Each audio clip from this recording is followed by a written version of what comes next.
Alright guys, D Handyman here, and today I'm going to show you guys how to install a 410A unit. Today we're going to start off with recovering the Freon.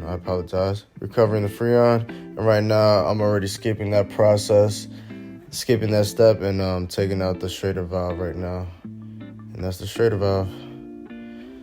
Alright, once you get all your Freon and all the pressure out, you want to go ahead and start taking your electrical out.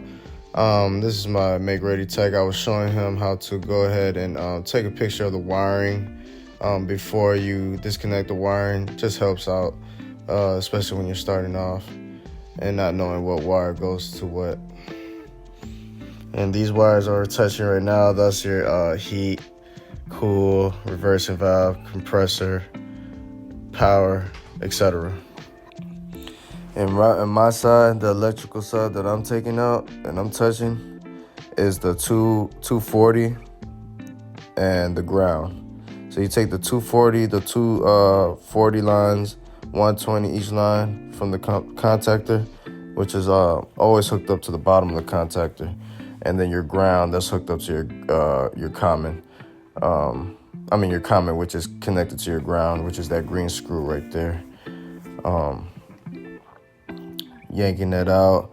There's two brackets right there that you got to take out just to yank it out. Once you get the two electricals, a lot of people like to sweat out the lines. I like to go ahead and just cut them. I got him using an adjustable pipe cutter.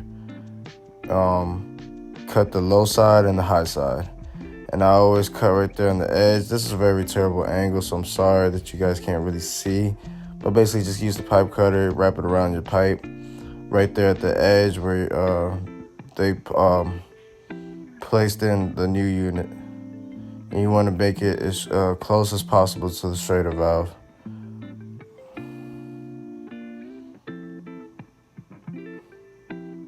Alright, he's done with the high side. I'm going ahead and cut off this padding so he can get out the way. One for him to go ahead and start cutting the pipe, and two for me to start welding it easier. But go ahead and just start cutting the pipes, and once you're done with that, remove the old unit and start unwrapping your new one. And this is not a same ream unit that we're putting in. It's a Durastar, trying to save money.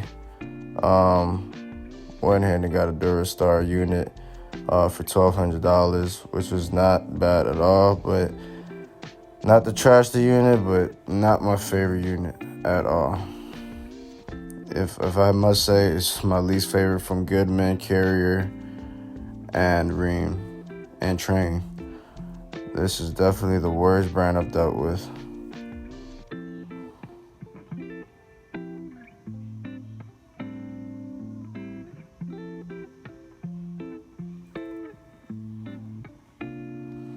Unscrew the panel. You want to go ahead and install your electrical, or if you prefer, you could do it either way. You can go ahead and weld in your pipes, your low side and your high side. But me, I just go ahead and prefer to just go ahead and just install the electrical, get that installed, and then go ahead and weld it together, braze the low and high side. And I'm looking into this panel because it's a different brand, so it's different wiring colors. So you want to make sure that you get those right wiring codes and colors, and just connect them correctly because you don't want to fry the system or burn the fuse. And once I got that figured out, go ahead and hook it up. Heat, fan, cooling, power, reversing valve. And once you got them all hooked up, it's time to braze. And I skipped the low side. I already went ahead and brazed it.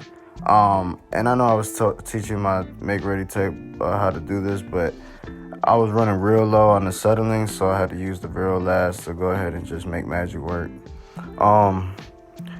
You want to go ahead and braze the low side, and then on the high side, which is what I'm cutting right now, you want to go ahead and make sure that you cut your heat pump off and connect that through. So I can brace the high side, the low side, and now we're replacing the heat pump.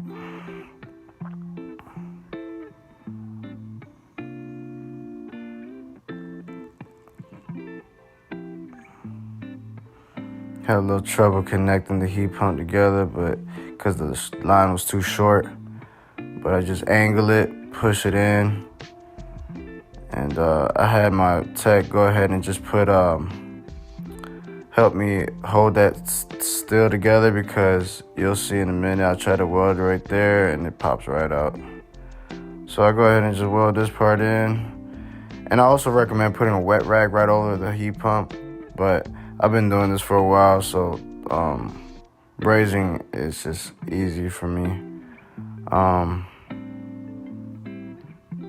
haven't had any problems with ever damaging the heat pump while doing this. But you starting off, for sure, please put a wet rag over the heat pump. Highly recommended. And the one trick I like to do is get that pipe real hot, cherry red, and drop that bar of silver right on top of it. And it loops around so good and so nice. Once it drops, I'll go ahead and throw that flame to the sides on the left and the right side. That way it can loop all the way around.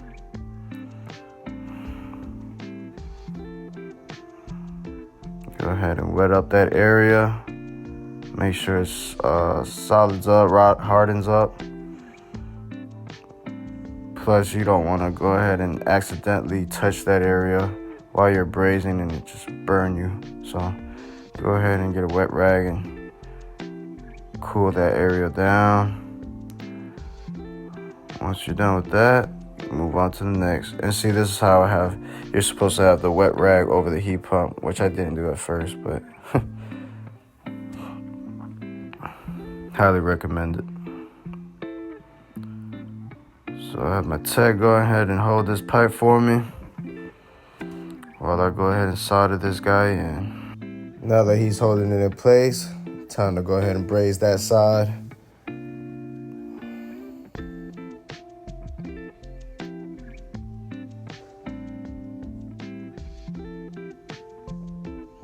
And I will do a separate video on how to actually turn on torches, what all you need to start your torches, and a good trick so you can, like I mentioned before, to get that silver looped around.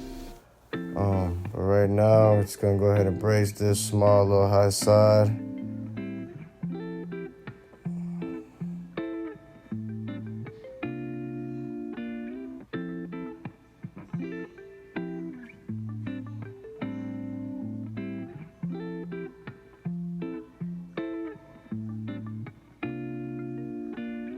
As you see by my flame, yeah, I'm running real low on acetylene. But we got that soldered together. Go ahead and grab your wet rag, dump it in some water, and cool down that area. I then wet the rag in water, so it gets stuck right here. So highly recommend go ahead and re-dump it on the water just before you put it back on the pipe. But other than that, I mean, the unit was good, no leaks. But always do a leak check. You want to do use a mirror to check around the pipes to see if you got any holes. Or you can run nitrogen through your system. And it's best to use nitrogen anyways, because you want to remove all the debris from your system. You want to run a vacuum as well.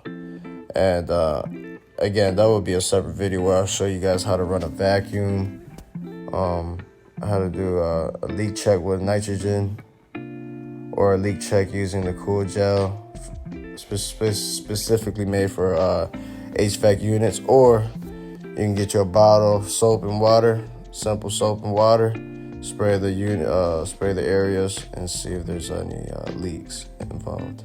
And I'm checking right here, no leaks, no holes. We're good to go. Walk back inside the unit. Let's test out this thermostat and see if it switches cold to heat.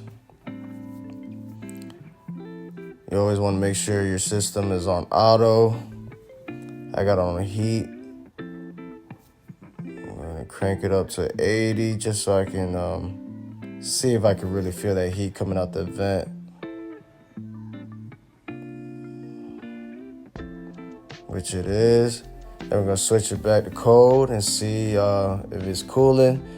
Go ahead and pump it to 125 and you're good to go. The handyman out.